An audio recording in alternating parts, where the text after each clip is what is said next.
Ignition sequence starts. 6, 5, 4, 3, 2, 1, 0. Liftoff. We have a liftoff.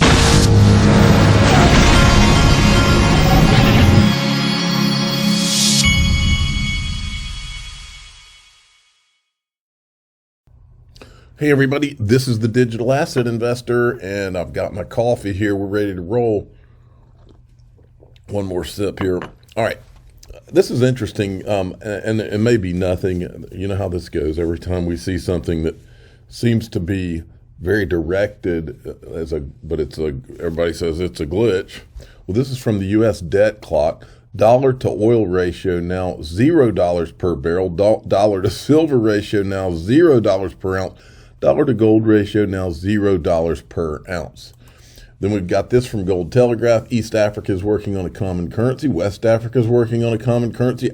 Argentina and Brazil are working on a common currency. BRICS is working on a common currency. Central banks are buying gold at the fastest rate in half a century. Smell the change. Then we've got the Glint CEO with a really cool new Glint hat.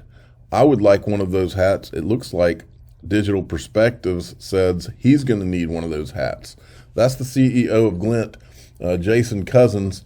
And as long as we're talking about Glint, let me remind you, they're one of my sponsors. This is their website. Glint is where you can download the app. You can buy gold in your app. You'll have a debit MasterCard, and you can actually spend it. You can go and buy margaritas and cheese dip like I've done with it. Okay. And this is all because of what they're doing to our dollar, folks. That's why we're even thinking about this. The link to that is in the top of the description, by the way. eGrag Crypto, XRP, wake up line, line of faith. I like all these phrases. Wake up line, line of faith, falling wedge. That's a some triple lingo, chart lingo. All right. The falling wedge target's $1.20 to $1.50. The wake-up line and line of faith is $5.50 to $6.30. So I want the wake-up line and the line of faith. That's what I'm looking for. These targets will be met faster than any one of us can comprehend. Top line of the falling wedge and line of the faith. Apex is around March. Now that's the second time I've seen one of these chart guys pointing to March. Now, Elizabeth Warren is once again on the warpath. Look at her. Crypto has a big fraud problem, leading to billions in losses for American consumers. This woman is a fraud, folks. She is a 1,000% fraud, and we can prove it. I've shown you all of her, the videos of her getting off Learjets while she talks about how all the rest of us need to drive little, small cars or whatever. Crypto has a big fraud problem, leading to billions in losses for American consumers. We need strong oversight and consumer protections, and the only people who should be afraid of that are crooks and cheats. Well, that's actually not accurate, because Gary Gensler, her buddy, is suing Ripple, and they're not accused of Ripple and Brad Garlinghouse and Chris Larson, and they haven't been accused of fraud at all. They're not afraid because they're cheats or anything like that. They're afraid because you have an SEC in Gary Gensler and Hinman and Jay Clayton who are going after the legitimate good actors. That's what they're afraid of. But meanwhile, Elizabeth, your buddy Gary Gensler was CFTC chairman during MF Global. His boss, former boss, John Corzine of Goldman Sachs, ran MF Global while Gary was at the CFTC. That was fraud, folks. And that was before crypto even came along. Senator Warren, the fraud, and then he met with Sam Bankman-Fried multiple times. The CEO of Alameda is the daughter of Gary's boss at MIT. Is it really a crypto problem? And there's also that little issue of how we're missing Gary's calendar for now September through December. So we don't know if he met with Sam Bankman-Fried even more times. And even if those calendars do come out, we know that Gary is willing to scrub his calendars. He scrubbed a meeting with Soros, the woman whose husband used to be president, whose name we don't say on this channel, and crazy lunatic cuckoo for Cocoa Puffs, Nancy Pelosi. He hid a meeting from his public calendar with those three people. Well, then we have this. This, if you haven't seen it, folks, you have to see it to believe it. Watch this. This was this Jason Chaffetz, I think is his name.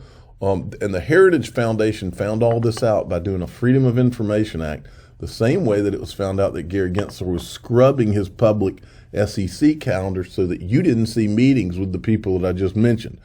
Watch this. Let me see. Let me hit the refresh. All right, a bombshell. Hold on. Let me get this going. You got to see this one. Come on now, Internet. Oh, come on. Now, let's not do this morning. Bombshell report.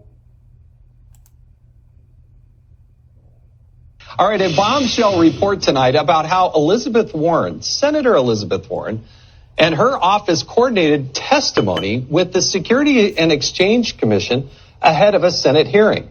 The Heritage Foundation Oversight Project, of which I'm associated, through a FOIA request, obtained emails from Warren's office to the office of Chairman Gary Gensler 2 days before his Senate testimony back in September of 2021. The email from Warren's economic policy advisor includes a list of questions. Get this, a list of questions that Senator Warren planned to ask, along with suggested answers for the chairman of the SEC. The advisor also wrote, quote, "Let me know if you're okay with the questions as currently written." 2 days later, she sent a follow-up, quote, "Let me know if it's looking like the chair has any issue with the framing of the questions. Definitely don't want to put him in a tough spot," end quote. And it appears the chairman didn't have any issue with these questions because Senator Warren asked almost verbatim from the email. Check this out. Chair Gensler, advocates say crypto markets are all about financial inclusion, but the people who are most economically vulnerable are the ones who are most likely to have to withdraw their money the fastest when the market drops. Does this sound like the path to financial inclusion to you? Now, the first issue is this. Now, this woman, Senator Warren, I don't care who she's friends with, Congress's job is to oversee the SEC and hold them accountable on behalf of the American people. She's giving him the answers to the tests, okay? She's literally helping him cheat. This is pure, no other word for it. This is pure corruption. So my next question is, why has not one person in Congress walked to the microphone to condemn this corruption by Elizabeth Warren and Gary Gensler? This is Congress colluding with the SEC, not holding them accountable. This stuff only gets worse. Now, I showed you some of John Deaton's thing the other day where he was on with Eleanor Terrett and Charles Gasparino.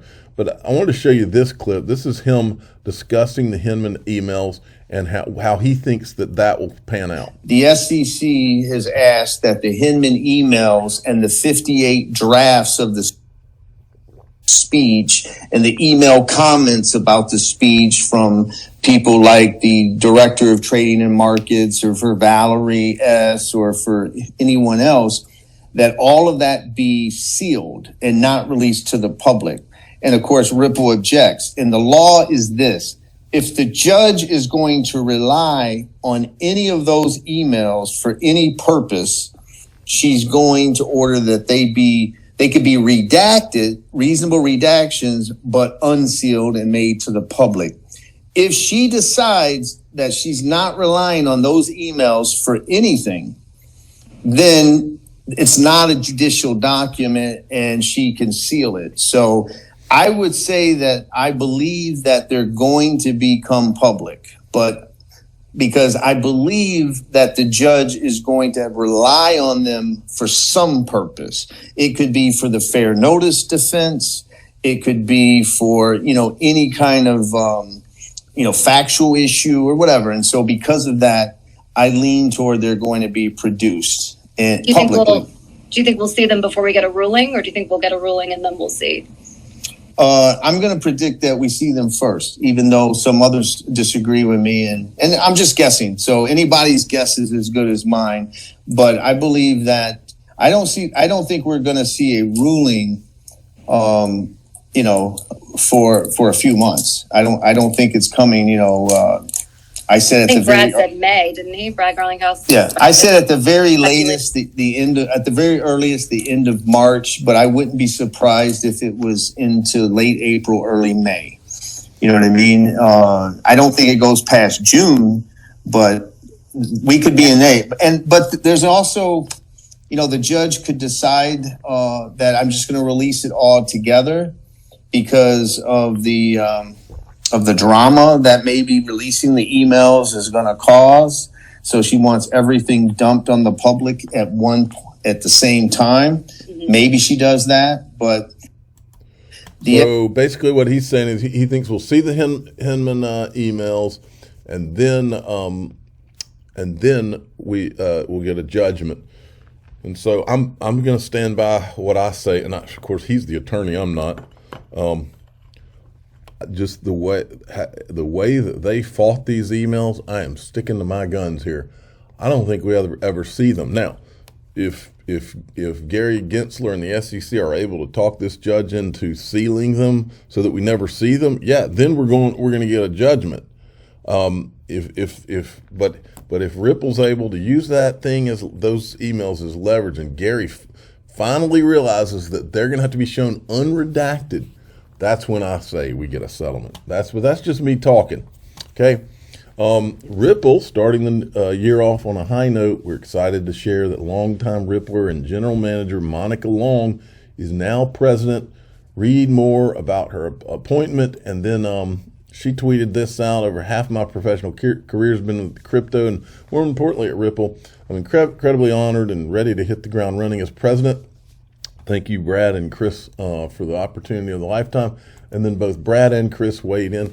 There's a lot I could say about how singularly impactful Monica Long has been to Ripple's growth. For now, I'll just leave with you. She's brilliant, strategic, and has the ability to pick up and learn skills like no one I've ever seen before. Congrats, Monica.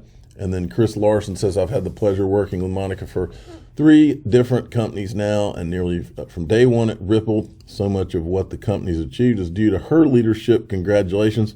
So congratulations to Monica Long, who is now president of Ripple. I'm the digital asset investor. I'm not an investment advisor. This is for entertainment purposes only. Please subscribe, hit the like button, tell your friends and family that Monica Long is now El Presidente of Ripple. Thanks for listening.